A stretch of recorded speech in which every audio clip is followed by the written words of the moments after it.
Up next is Ivory Madison. Ivory is the CEO of redroom.com, the premier social network for authors. She's been a New Orleans restaurateur, feminist politico, torch singer, and lawyer.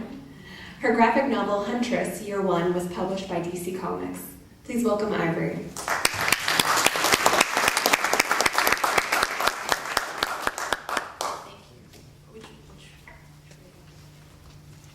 I'm a technology CEO. So.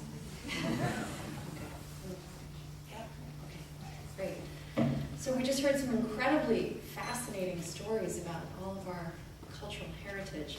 What I do is kind of different. I help shape pretend history. In the DC universe, there are a lot of exciting characters like Batman and Catwoman and Huntress, and I got to write the origin story of Huntress. It's called Huntress Year One, and it's looking back at the makings of a strong female superhero. So I'm going to show you some of my favorite pages in the comic. And by the way, it was a comic first, and then it was collected in this collected edition as a book. I know a lot of people aren't sure about what's the difference between a comic book and a graphic novel. Neil Gaiman said, "I'm a comic book writer. Being informed I write graphic novels is like, I think I'm a hooker and I'm told, no, you're a lady of the evening." So anyway, but I like getting to be an author for this graphic novel. So I'm going to go through these as quickly as I can. I tried to create a film noir feel. When you write a graphic novel and you're not the illustrator, you're the director, the casting director, the lighting director, the costume director. And this is Helena, our hero, and her brother growing up in Gotham, and their father is the Don of Gotham and is beating their mother. Afterwards, Helena's fuming at her father, and she's not afraid of authority, and she's a very devout Catholic girl, and she just tells him to his face she wishes he was dead. A few minutes later, she actually does regret this because Omerta, an assassin sent from the boss of bosses in Sicily, winds up coming in and killing the entire family in the middle of this dinner, except for Helena. And this is that moment that all children in the DC universe go through, where your entire family is murdered, and then that sets you on a path, and eventually someday you become either a superhero or a supervillain, and the question is, which will you become? I'm not following my notes, so I'll just do this without the notes. So she is sent to Sicily to live with a family of assassins. And she has this incredible tutor who I actually modeled this woman after a famous Italian movie star from the 50s. And see that set? She's watching Rigoletto. Did anybody see Rigoletto at the San Francisco Opera a couple of years ago? That's that set. So people who know me see these little things. They say, oh, that's from, you know. So anyway, let's see. So she's in Sicily, and she, oops, I think I missed one there. Okay. She grows up and she falls in love with absolutely the wrong man. He is the future Don of Gotham, Tony Angelo, another mob family. This very elderly gentleman is the boss of bosses who tried to have her entire family killed, but for some reason she was spared. And now she's all grown up and he'd like to have her killed now.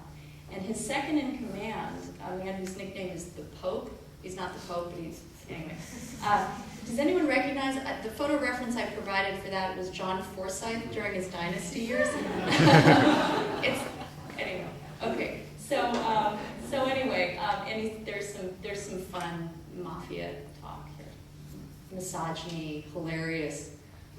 Okay, so she eventually gets a costume together and goes to confront Stefano Mandragora because he ordered the hit. She finds out he ordered the hit on her family all those years ago. And he says, I can't read this from here, but he says something along the lines of, you must be an American, we don't have capes in Italy.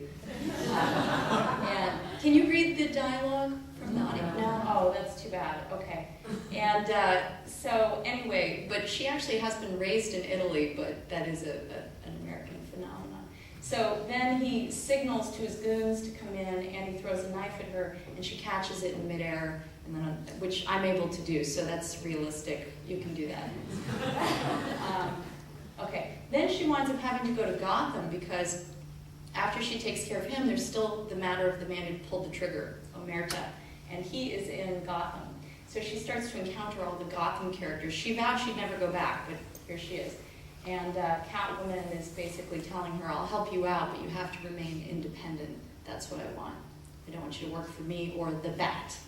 And she asks, and Helena, aka the Huntress, our hero, asks Catwoman, how long have you two been chasing each other around, you and Batman? And Catwoman says, well, maybe 2 or 3 years, but it feels like 70.